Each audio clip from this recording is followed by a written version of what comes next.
지난 국정감사에서 여성가족부에 대한 국회 국정감사는 의원들 간 의사진행 발언을 놓고 고성과 설전을 벌이다가 오전 11시가 넘어서야 겨우 질문이 시작됐습니다. 네, 참 다사다난했던 임기 1년 6개월이었는데요. 김현숙 장관께서는 여성가족부를 지난 1년 6개월 동안 본인이 좀 잘 운영해왔다, 이끌어왔다 이렇게 평가하십니까? 그 의원님이 보시기에 그다음에 국민 눈높이에 저희가 잼버리의 운영 초기에 애로사항도 있었기 때문에 부족한 부분이 있었다는 부분은 인정하지만 저로서는 최선을 다했다라고 말씀드릴 수 있습니다. 네, 지난 1년 6개월 동안 사실 여가부 폐지에만 몰두를 하다가 그 장관께서 직접 한 약속도 말도 지키지 못하고 여가부의 기능 자체가 약화되어 왔다라고 보는데요. 이 장관님께서 하신 약속들이 어떻게 무력화되었는지 좀 살펴보겠습니다. 작년 권익증진정책 소통 간담회에서 5대 폭력 피해자 지원 강화를 국정과제로 추진하고 있는 만큼 피해자 지원 강화하겠다라고 말씀을 하셨어요. 그런데 김현숙 장관이 폐허로 만든 내년도 여성폭력 피해자 지원 예산입니다. 성폭력 피해자들 의료비, 피해 회복 프로그램 같은 구조 지원 예산에서부터 피해자들 지원하는 상담소 쉼터 예산, 그리고 여성폭력 예방 교육, 홍보 예산까지 모조리 다 삭감됐습니다. 전액 삭감도 저만치 많아요. 저는 도대체 여성가족부가 이거 다 안 하면 뭘 하는 부처인가라는 생각이 드는데요. 앞에서는 약자와의 동행 5대 폭력 근절을 외치고 뒤에서는 예산 삭감을 하는 겁니다.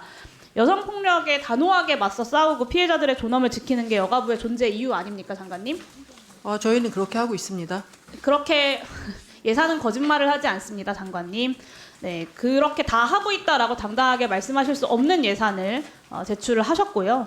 디지털 성범죄 예방, 성매매, 인신매매 예산 다 삭감된 거 보시면서도 그렇게 말씀하시니까 굉장히 당혹스럽습니다. 이뿐만이 아닙니다. 그리고 중앙부처 중에 유일한 청소년 정책 중후부처가 청소년 정책도 쑥대밭으로 만들고 있습니다. 장관님, 올해 1호 약속 무엇인지 기억하시나요? 보호입니다. 고위기 청소년 마음건강 돌보겠다 얘기하지 않으셨나요? 그러니까 보호요. 청소년 네. 보호. 네. 정확히 고위기 청소년 마음 건강 돌보겠다라고 약속을 하셨죠. 네, 본인의 1호 약속이니까 좀 잘 기억을 하시면 좋을 텐데 정작 밤낮으로 자살과 자해 시도를 하는 청소년들을 살리기 위해서 고군분투하는 현장의 청소년 복지 상담사들, 보건복지부 상담사들보다 많게는 100만 원 적은 인건비를 받으면서 열악한 업무 환경에서 일하고 있습니다. 고위기 청소년 지원을 하겠다고는 하지만 상담사들이 오히려 위기에 방치되어 있는 거 아닌가라는 생각이 듭니다. 내년도 예산에 이분들의 처우 개선 문제도 역시 제자리 걸음입니다. 고위기 청소년들을 가장 일선에서 살리고 있는 상담사들의 처우를 개선하는 게 장관님께서 하시는 약속을 지키는 일이고, 말로만 말고 예산으로 보여주는 게 장관으로서 책임지는 자세라는 점 말씀드리고요. 그리고 청정동행 2호 약속이라고 지난 6월에 코로나19로 위축된 청소년이 다양한 활동을 체험하도록 하겠다라고 말씀하셨어요. 그런데 2024년 청소년 활동 예산, 참여 예산 전액 삭감하고 방과 후 활동 지원도 삭감했습니다. 약속한 지 4개월도 안 돼서 관련 예산이 삭감된 거예요. 약속과 행동이 좀 너무 다르신 거 아닙니까? 저희는 활동을 좀 더 효율적으로 할 생각입니다. 네, 제가 누누이 말씀드리지만 예산은 거짓말을 하지 않습니다. 청소년 활동 지원하겠다고 했지만 네, 청소년 활동 예산, 참여 예산 전액 삭감하고 방과 후 활동 지원도 삭감했습니다. 분명히 약속과 행동이 다른 모습이고요. 잼버리 대회 오늘 다른 의원님들 많이 말씀하시겠지만 잼버리 성공적으로 개최할 수 있도록 철저하게 준비하겠다 작년부터 이 자리에서 약속을 했습니다. 그런데 처참한 준비와 대응으로 1,171억 원의 사업비 그리고 300억 원의 혈세를 낭비해가면서 잼버리 대회가 전국민 흑역사로 남아버렸습니다. 심지어는 여성가족부의 책임이 가장 큰데도 불구하고 이 잼버리를 이유로 청소년 국제교류 예산이 전액 삭감이 됐어요. 저는 여성정책과 청소년정책의 주무부처가 지난 1년 6개월 동안 했던 일이라고는 사실 좀 믿어지지가 않아요. 그러니까 대통령과 장관이 국민 앞에서 한 약속들을 지키지는 못할 만큼 완전히 반대로 가고 있고요. 장관께서 부처가 이관되어도 사업 축소는 없다라고 말씀을 하셨어요. 사업 축소 없었습니까? 이관해도 저희의 기능에 대해서는 전혀 문제가 없다고 말씀드렸습니다. 사업 축소가 없다는 말씀 드린 적은 없습니다. 기능의 사업 축소는 할 수 있지만 기능의 축소는 없다라는 말씀을 하시는 거예요? 기능은 어떻게 사업을 잘 효율적으로 편제하느냐에 달려있다고 생각합니다. 네, 부처가 이관되지도 않았는데 벌써 이미 피해자 지원 축소되고 청소년 정책 실종되고 있습니다. 김현숙 장관의 공언이 거짓이었다는 것이 드러나고 있고요. 장관께서 9월 12일에 사표 내셨죠? 그건 특정해서 말씀드리기 곤란합니다. 왜요? 그 언론통에 다 보도된 건데? 그냥 저는 제가 사의를 표명했다는 말씀만 드리도록 하겠습니다. 참 납득하기가 어렵네요. 국회에 대해서 답변하는 태도가 정말 실망스럽습니다. 잼버리 대회 파행시킨 책임으로 사표 제출하신 거 맞습니까? 아니면 후임 장관이 지명될 예정이니 그냥 사표를 제출하신 겁니까? 저는 제가 책임이 있다고 생각했습니다. 그래서 사표를 제출하신 거라는 거죠. 지금이라도 그러면 좀 이 자리에서 명확하게 잼버리 파행뿐만 아니라 여성과 진행하겠습니다. 권익을 지켜야 할 부처의 장으로서 좀 실패했다, 부족했다 인정하시고 대통령에게 다시 한번 사퇴 의사 밝히시겠습니까?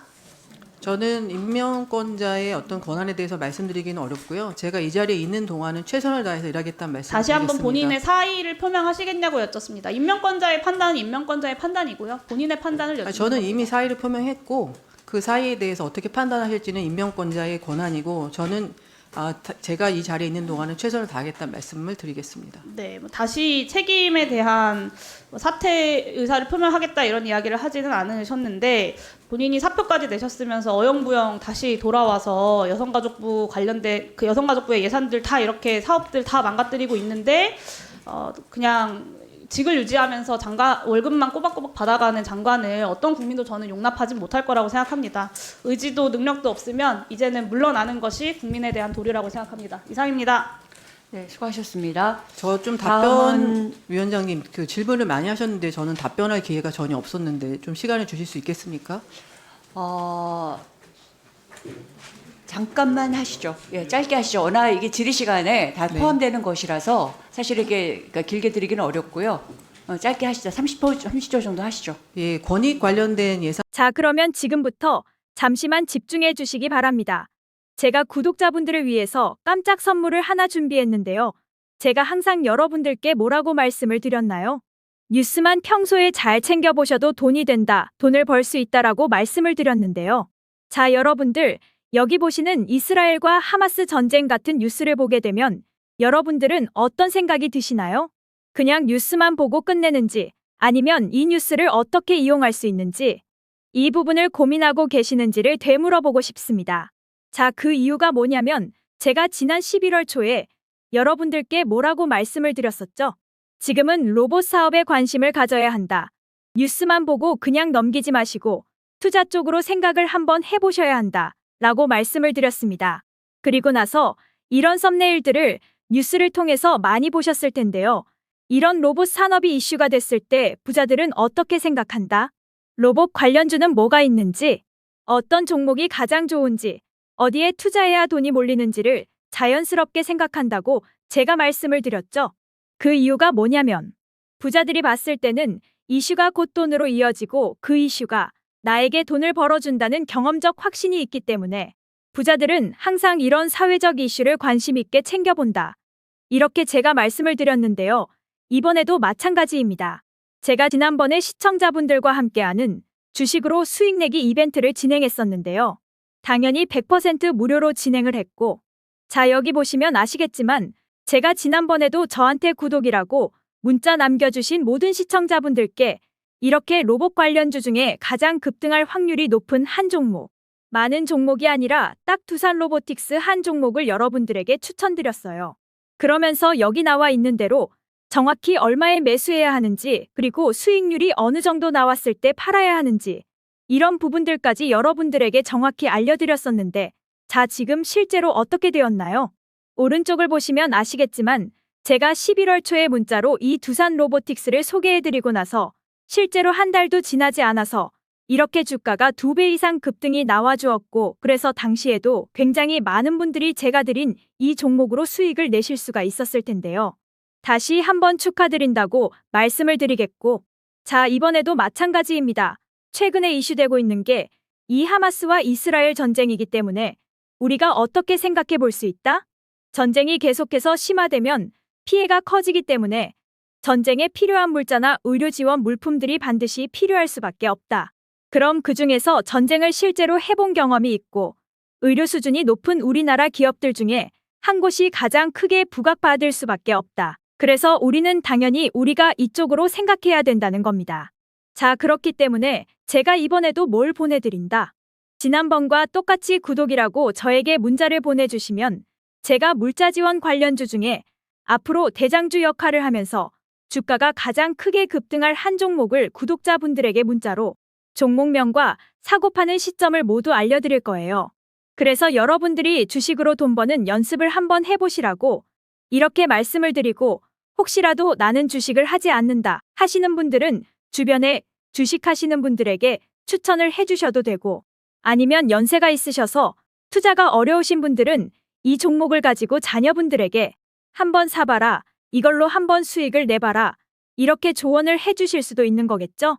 그래서 지금 이 영상을 보시는 시청자분들 중에 나도 이번 종목이 좀 궁금하다 하시는 분들은 누구나 상관없이, 그리고 어느 시간대나 상관없이 부담 없이 이렇게 상단에 제 번호를 항상 남겨놓고 있습니다.